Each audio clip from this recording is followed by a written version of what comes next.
Stutterbox Productions is a backbone for many of the events that you see in the Midwest, from EDM festivals to late-night hip-hop shows. This company has been working closely with this podcast since the beginning, and we always have plenty of things planned for the future. So, if you're looking for planning your next gig or event, head over to the Facebook page to learn more today. Guys, you know them, you love them. Guerrilla Graphics Design Agency can provide you top-tier effects and production value. They have everything you can ask for, including professional equipment and a stellar end product from top to bottom. Head over to GuerrillaGraphics.com for all of your design needs today. That's GuerrillaGraphics.com.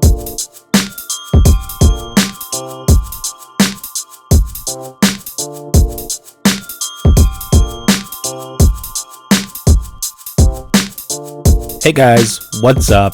This is the McAllisters Podcast. I'm your host, Coleman McAllister, doing a super solo episode today. I find that in these spring months, it's a lot harder to book guests, just because there isn't really a whole lot going on necessarily. A lot of the stuff doesn't really kick off until like summer, and I've just been kind of I've been really busy. Essentially, that's really what the core of it has been. I've been extremely busy finishing up school. I'm working on a short film, which we're going to talk about later in the episode. So I apologize for kind of I know we've had some repeat guests and things like that. But we are working diligently to get, new people in the area, outside the area, etc., onto the podcast. Anyways, so I thought I would just do a little solo episode today. Just talking about how I feel about some things that are going on currently, both in the state and outside of the U.S., or in the U.S., outside the U.S., etc., etc., etc. So the first thing I wanted to talk about is Iowa's favorite cunt,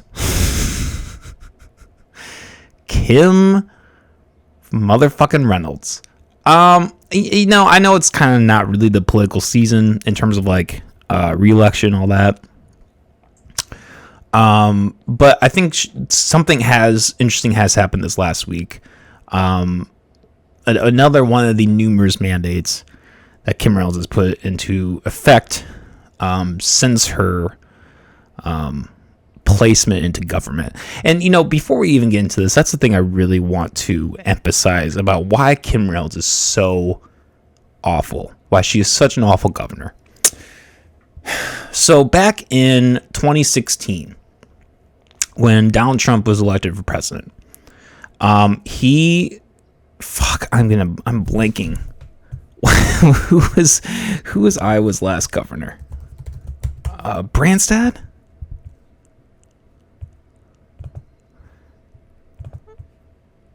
It was Branstad, right? Yes, Terry Branstad. Okay. Yep, Terry Branstad. He was appointed, I believe, the commissioner for China, which, I mean, I don't think he's necessarily done that great. I don't think anything's really been resolved with China since that. I don't know why the fuck he picked Terry Branstad. Probably because, the whole thing with Trump is that he was desperately looking for people, right?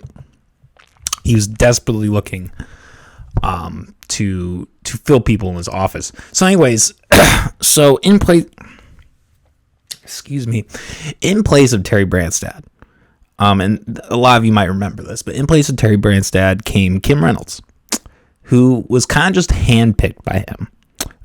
Just this woman, this candidate that I think they knew would do well, right? In the face of equity and equal rights and all that, people are looking for candidates that are not white straight men. And Kim Reynolds is like the closest thing to a white straight male possible. Which is kind of weird. Maybe there are other qualifications. I don't know. I could just be generalizing on that. But it seems to be in traction with what, because politics it's a game, right? We're just trying to get that support. But since then, Kim Reynolds has won, I believe 2 elections, right? Because I think, isn't governor? I think governors every governors every 1 year or 2 years. No, or well, 2 or 4 years, whatever. I think she's won it once. I think she's won one time, maybe twice. But I mean, the whole reason that she wins, right, is because of these outside Republicans, people who, and I grew up in areas like this, so I totally understand the mentality that goes into this.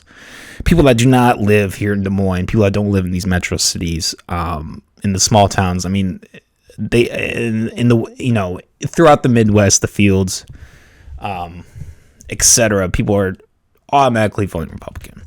And this is just, I'm going to readjust my mic here. And this is just a big problem with voting in politics in general, is that people kind of just go for what they're familiar with or whatever.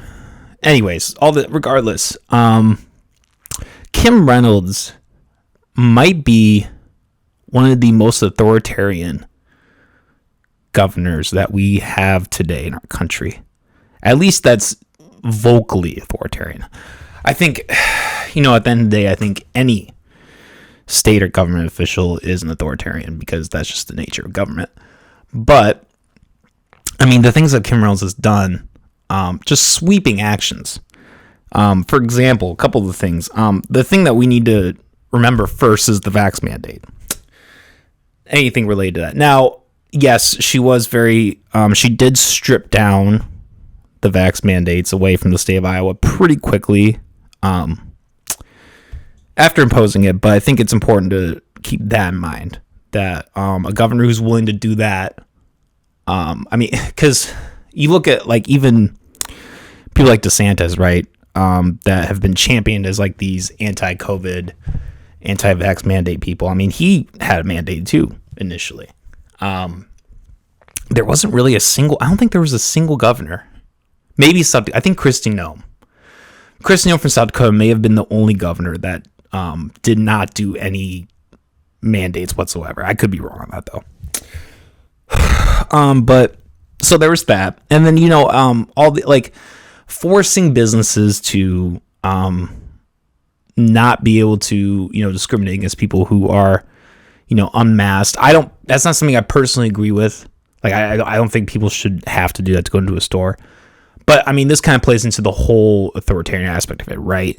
The fact that this woman is willing to go into these businesses and tell them, hey, this is what we're going to do. At face value, that's wrong. It's wrong for government to do that. I'm sorry. It just is. It doesn't matter what it is. If a business wants to operate in a certain way, we as the people have the choice of whether to give them business or not. It's as simple as that. There's no need for a government to come in and control that for any other reason than their personal gain or control. It's just a fact. So the vax mandates, ethanol mandates, I don't know how far away she is into actually implementing a lot of this stuff, but I think you even see it just going to gas stations and stuff. How she's mandated certain businesses and such to start putting in ethanol into their gas, both for gas stations and their pumps. Certain company vehicles have to be able to have ethanol. So this is a big expense for business owners, and it is a very obvious favoritism towards agriculture, etc. And again, government intervention, right? Even if the people of Iowa, a majority of them feel that this is a good thing. And here's another really wacky thing about the whole ethanol thing, right? Is Kim Reynolds was so opposed to Biden. His last year in campaigning before the presidency, right? The first chance that Kim Reynolds has to be able to export all this ethanol to the rest of the U.S., locked good old buddies with Biden. Right. Let me try to find this article actually.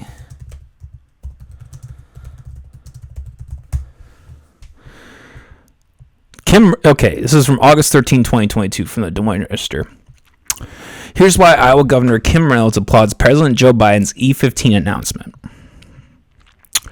Kim Reynolds says she's thankful for President Joe Biden's decision to lift restrictions on the summer sale of gasoline, blended with 15% ethanol, a move she believes will help her legislative proposal to require gas stations to offer higher ethanol blends at the pump.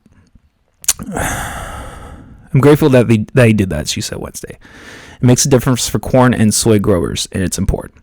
Again, favoritism towards a certain type of industry, and also the same person that she blasted for vax mandates for an entire year, she just is suddenly buddy with because he did something that was in her political interest. It just shows how two-sided these people are, how double-faced these people are. Anybody that votes for Kim Reynolds and thinks that she is a good or decent or has any kind of moral fiber in her being is just wrong. I mean, I think Terry Branstad, to be fair, I don't really know. I'm not as informed on Terry Branstad or really any previous governors, standings compared to Kim Reynolds. But I just at face value, I don't see anyone that has as little moral fiber as Kim Reynolds. She is truly somebody who will just do what is in her interest. Simply do what's in her interest. That's her only game. Other things she's mandated, the abortion mandate, she brought that back down to 6 weeks. Now, when it comes to the whole Roe v. Wade thing, I wasn't opposed to that federal mandate being dropped. Again, in line with my principles, like I do think that, however these states make these decisions and how I may not agree with them, and how I do think that it should still be individual rights. I think bringing things down to a state level is a step in the right direction. If people want to get an abortion at really any time, I mean, there are plenty of states now who are dropping a lot of these federal restrictions that they initially had. So, I mean, they can just go travel to another state and get an abortion. It's not like if you're in Iowa and you are in a position where you want an abortion, that's not possible. I mean, you can drive 3 hours and get an abortion. But anyways, I mean, she another example of just a mandate, and that one I was kind of surprised with, because being a woman, I was kind of wondering if she was going to maybe decrease that 6 weeks. But anyways, another one, private school bill, and a lot of people applauded this without actually understanding what went into it. Let me find this here. Governor Reynolds signs private school funding bill into law. Reynolds has signed her signature education bill into law after it passed through both the Iowa House and Senate. The bill contains education savings accounts for Iowa students and families to use towards private schooling. With the bill in place, every Iowa student would have the option of using more than $7,500 in state money each year to pay for private schools. So the really mischievous thing about this, right, is that, so first of all, she's undercutting the free market. She's painting this bill as being this thing where, and we'll watch a video on this in a second. She's painting this bill as this thing that, we're going to give these poor families who want to go to these, super elite private schools. We're now going to use taxpayer money. So money that is stolen from your check, 25 to 50% of your check. And we are going to use that to pay private schools. Now, what this does fundamentally is these schools are no longer private. They're not. Basically, what this bill's done is she's created an entirely public school system. Because here's the thing. When you start funding these private schools with money, what do you think is going to happen? Do you think that these schools are going to be motivated and willing to proponent and teach the things that they want to teach? Or are they going to find influence from the U.S. government? Just like a public school. When you have government money funding private companies, their morals change. Their stances change.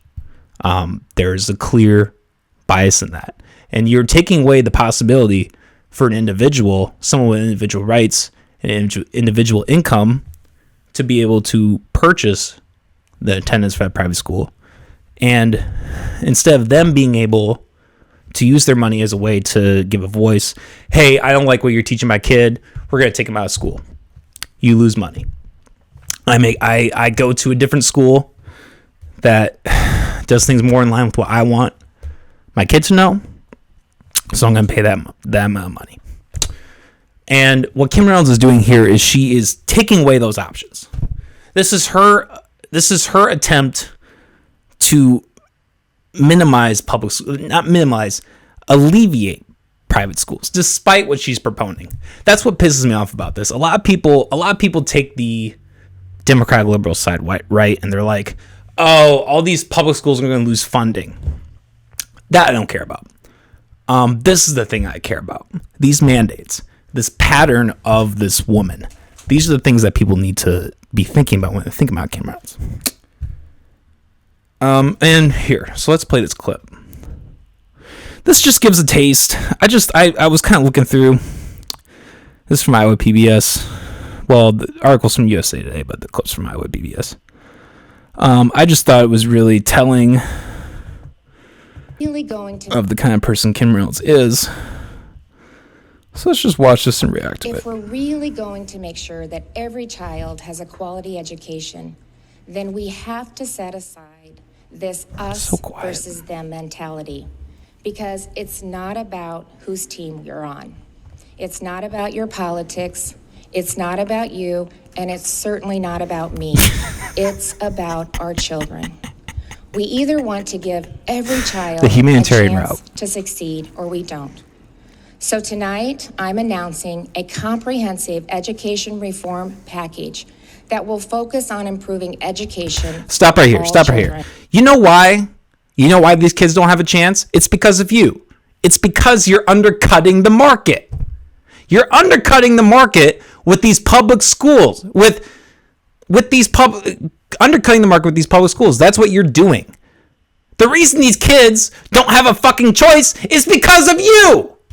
And you're not stepping in the right direction. You're stepping further into this direction. You're painting this guy, I hate this woman. You're painting this as this thing that is going to help students, and it's not going to help students. This is just going to put them in the same fucking situation they're in. You're just creating more public schools.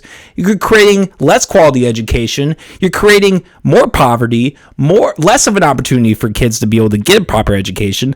That's what you're doing. You're not making it better. You're making it worse. Okay, let's keep playing. Fuck it. There you go. It starts by making sure that every family can make the choice that this teacher and mother made to send their child to the school that best fits their needs. Hey, you know the best way to do that? Free market, baby! Free market. You want to have real choice? Free market. Privatized education. That's how you have a choice. Public government schools that tell you where to send your kids, that's not a fucking choice. And yes, I get the whole argument where we're just funding private schools. Yeah, that's how it starts. That's how this thing starts. 10, 20 years from now, it's not going to be the case. Okay. We have incredible public schools filled with amazing and dedicated teachers. My daughter, maybe in the rural areas, not in the cities, is one of them. But every child is an individual who deserves an education tailored to their unique needs. And parents are in the best position to identify the right environment. You know, some families may want an education that conforms to their faith and moral convictions. Some kids have ambitions and abilities that require a unique educational setting. Others may experience bullying or have special needs. Regardless of the reason, every parent should have a choice of where to send their child. And public school is not the way to do that. And that should not be limited to families who can afford it. Why can families not afford it? Because of the public school system. It's because of government that they can't afford it. These fucking people, they look you square in the face, knowing they full and well are the reason why you can't afford things. And then they're going to look at you in the face and claim that if they keep doing what they're doing, that you will be able to afford it eventually. We'll keep hiking inflation. We'll keep devaluing the currency. We'll keep implementing things like welfare to further the public agenda and to devalue the currency even more. This is just what government does. I can't stand this woman.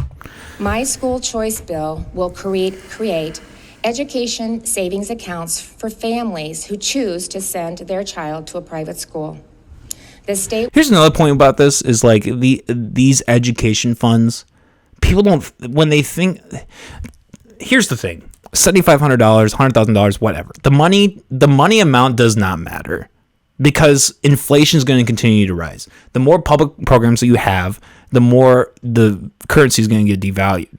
So you can have any fucking amount put in your bank, and it doesn't matter. It's still going to be reduced to zero at some point because of this hike in inflation.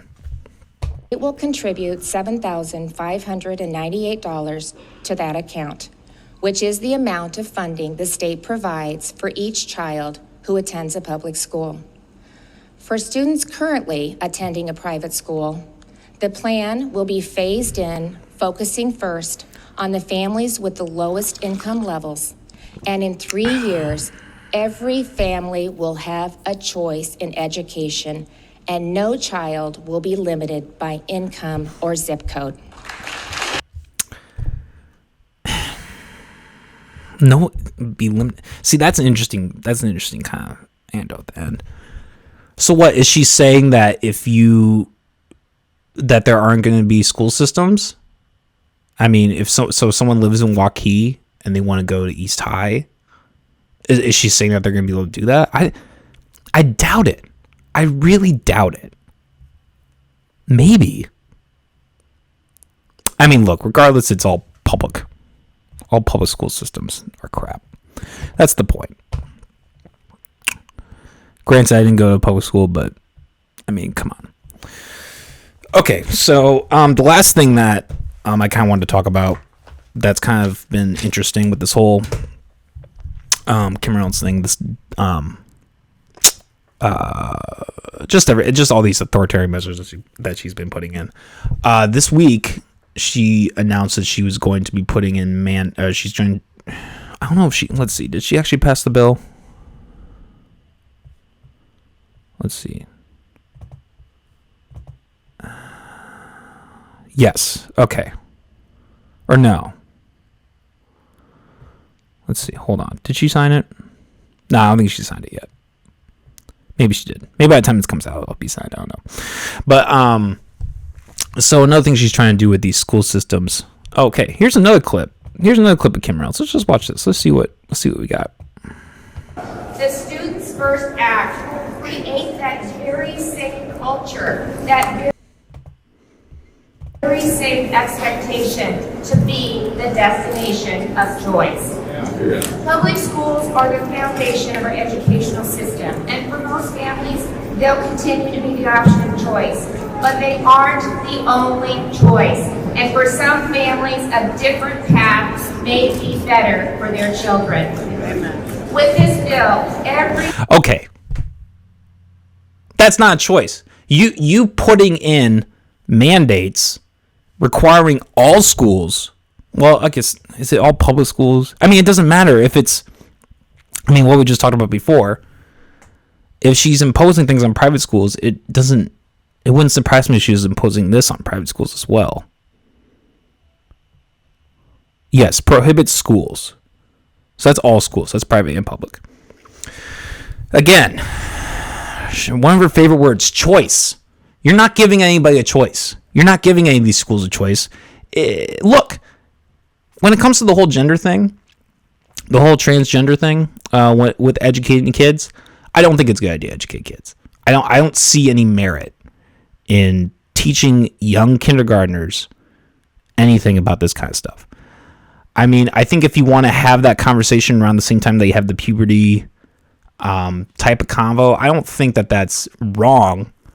I do think that there is a bias when it comes to all this kind of stuff. I do think that there's a lot of motivation to push people into transgenderism. For instance, if you look at therapists, so they didn't reveal this for the US, but if you look at therapists in both the UK and Canada, if you look at the number of therapists who told children that their transgenderism was not legitimate, guess how high that number is? 0, nil. Not a single one. Not a single person. Yeah, and this doesn't correlate with the statistics, right? The statistics that we've had, where I think it's like what 0.9. I think it's 0.9% of the population was trans, and I think that's probably increased by 1,000 or 2,000%.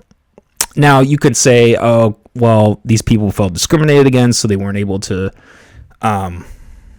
give their voice and talk about that. That's possible. It's possible, but to that extent, to that growth, I don't see those things correlating. So that's kind of my 2 cents on that.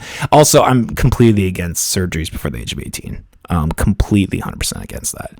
I think for the same reason that you don't allow people under 18 to use drugs, sign contracts, anything, because your prefrontal,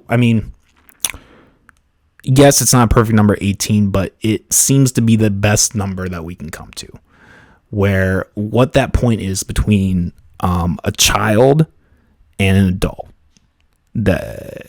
It just seems, as someone who's gone through it myself personally, it seems like a good number. No, not everybody 18 is going to be a full-fledged adult and have a full mental capacity as someone maybe my age or 10 years older than me. But I think it's a good marker for this kind of stuff. So look, I can see the merit in people being upset by this, in being worried about, because children are very malleable. I can't tell you how much religion, for my mentality then. And I think if I hadn't been exposed to things that, help, if I wasn't exposed to different cultures and types of thinking, etc., I may have fallen into that path. I think it's very easy to. It's very easy to just take what everybody's telling you and take it as fact without actually thinking about it. And so anyways, so that's kind of my 2 cents on the whole gender thing. Now, with what Kim Reynolds is trying to do here, this is the exact same thing. We don't need to look at any more of her bills. You get the point. Kim Reynolds is an authoritarian cunt. She is. She's awful. She seemingly seems to do whatever she wants, because we live in a red state where people don't think about their candidates and don't care, and they're religious bigots, and they think that anything that goes along outside of their moral is wrong and should be authoritarianly struck down. Nobody in their state should be able to do this, and it's bullshit. It's fucking bullshit. And the people my age, the people younger, we need to be the people to educate people, to tell people what Kim Reynolds is doing wrong, why what she's doing is wrong, and not come by it from a, political emotional stance. Like with the gender thing, you could definitely take an emotional stance on that. Be like, oh, this is so wrong. No, you need to be able to take both arguments. Okay, let's say the drag shows, for instance, right?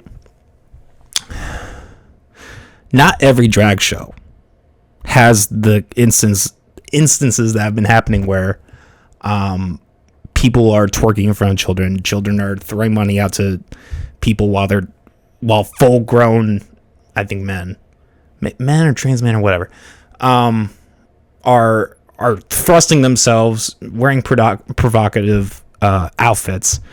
That's wrong, right?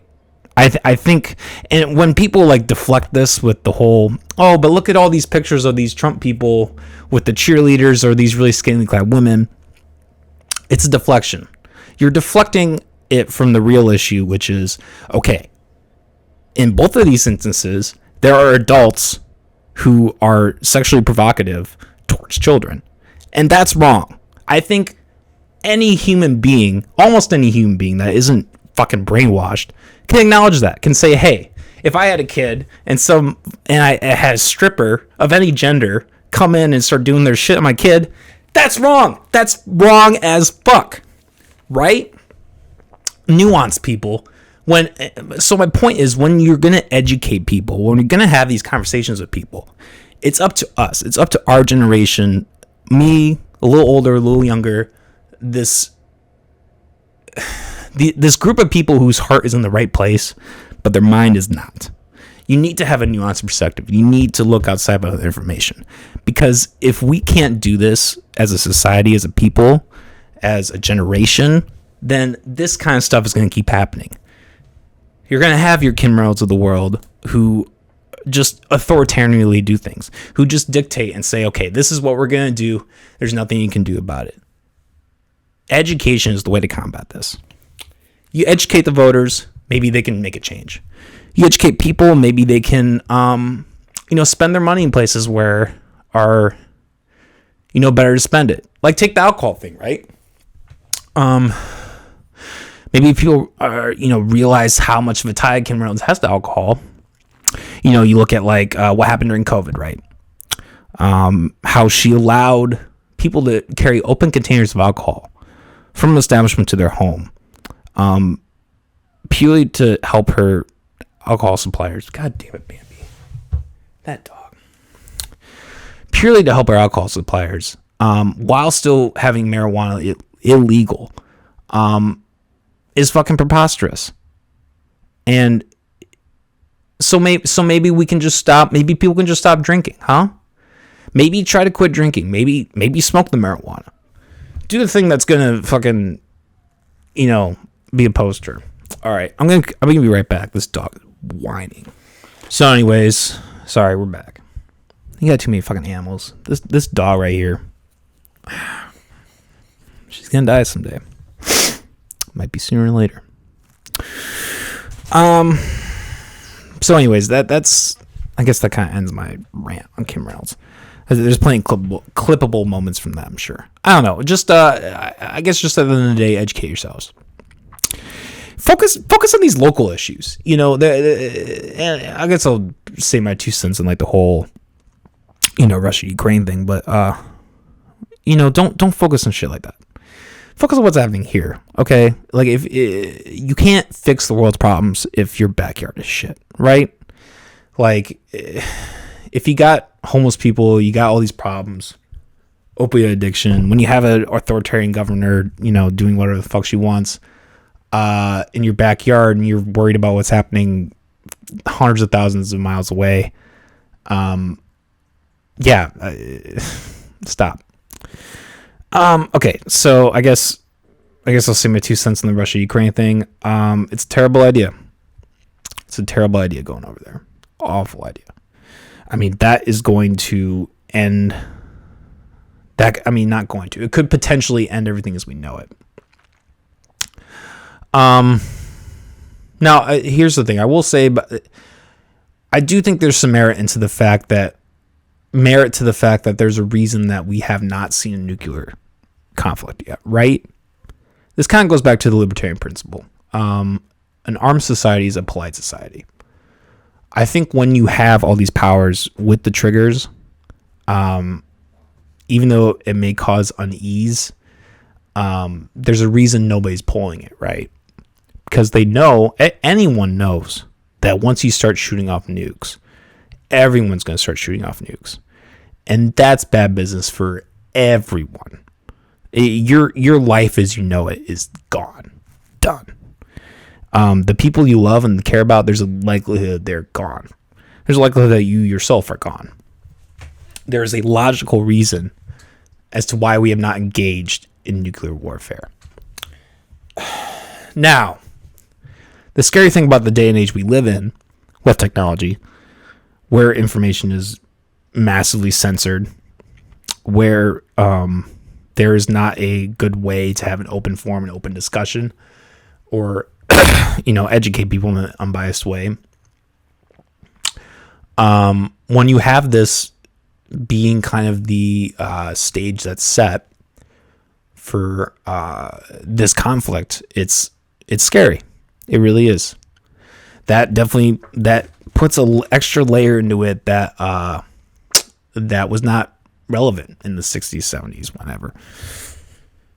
So that's kind of an interesting thing. I guess, like I said, I don't want to talk about this too much, because again, the purpose of this episode, I mean, besides just me soloing and talking about whatever, is to talk about Kim Reynolds. I wanted to talk about this woman, especially amongst like the everything with the trans stuff.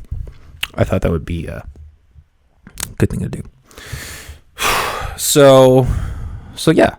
Last thing I kind of wanted to talk about for this episode. Let me take a drink of my coffee quick. I fucked up. I made a whole other pot of coffee. I think I was going to be drinking it the whole episode. I forget that these solo episodes are just yapping the whole fucking time, so I don't even have time to drink coffee. So now I have a whole pot of coffee. And I have another, well, I guess I'm recording a couple episodes after this, but anyways, we got, so I have a short film in the works. Some of you guys might be familiar with some of the visual media I've done. I did a short called The Tinder Gang, which had Dirt Lord, Lola Savage, Jacob the Freak, a couple people that have been on the show before. We kind of all had a fun time putting that together. It was kind of just a basically just like a man finds a date on Tinder and shows up to this house and realizes it's like a massive gangbang, and so that's just kind of a funny story. And then this film is called Cheating Death.